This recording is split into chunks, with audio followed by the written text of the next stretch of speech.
رب ذوالجلال کے بابرکت نام سے شروع کرتا ہوں جو کہ دلوں کے راز سے بخوبی واقف ہے۔ ناظرین کرام، خلوص اور عزت نایاب تحفے ہیں، ہر کسی سے ان کی امید نہ رکھو، کیونکہ بہت کم لوگ ہوتے ہیں جو دل کے امیر ہوتے ہیں۔ پریشان ہونے والوں کو کبھی نہ کبھی سکون مل جاتا ہے، لیکن پریشان کرنے والے ہمیشہ سکون کے متلاشی رہتے ہیں۔ اللہ تعالی ہمیں ہمیشہ اپنے حفظ و امان میں رکھے، آمین۔ ناظرین کرام، آج کی ہماری ویڈیو کا ٹاپک ہے بے موسم کا پھل۔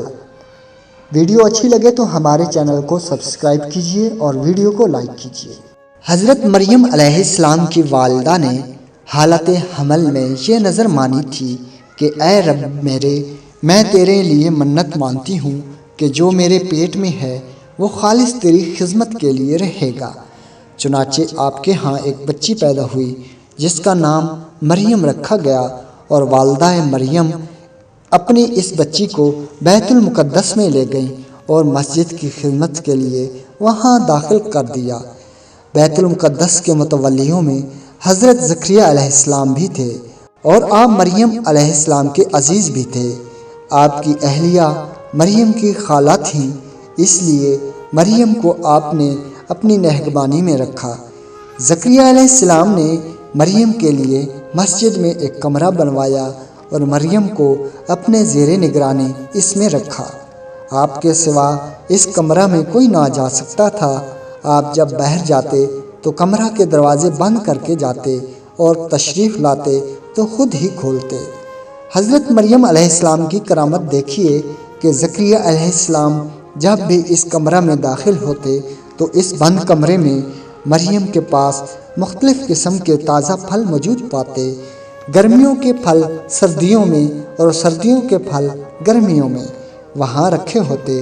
حضرت زکریا علیہ السلام نے یہ صورت دیکھی تو فرمایا، اے مریم، یہ پھل تمہیں اس بند کمرے میں کون دے جاتا ہے، اور یہ پھل کہاں سے آتے ہیں؟ مریم علیہ السلام نے فرمایا، وہ اللہ کے پاس سے آتے ہیں، وہ جسے چاہے بے حساب دے۔ حضرت زکریا علیہ السلام کی عمر شریف 75 سال سے بھی زیادہ تھی۔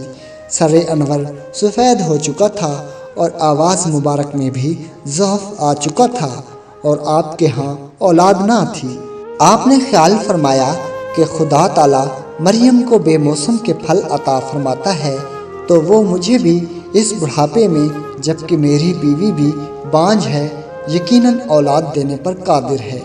اس خیال سے آپ نے اسی جگہ جہاں آپ مریم کے پاس بیٹھے تھے دعا کی کہ اے اللہ، مجھے اپنے پاس سے صاف ستھری اولاد دے، بے شک تو دعا سننے والا ہے۔ آپ کی اس دعا کے بعد جبریل علیہ السلام حاضر ہوئے اور عرض کیا کہ اللہ تعالیٰ نے آپ کو بشارت دی ہے کہ آپ کے ہاں لڑکا پیدا ہوگا جس کا نام یحییٰ ہوگا۔ ناظرین، امید ہے ویڈیو آپ کو پسند آئی ہوگی۔ ہمارے چینل کو سبسکرائب کیجیے اور ویڈیو کو لائک کیجیے۔ اللہ نگہبان۔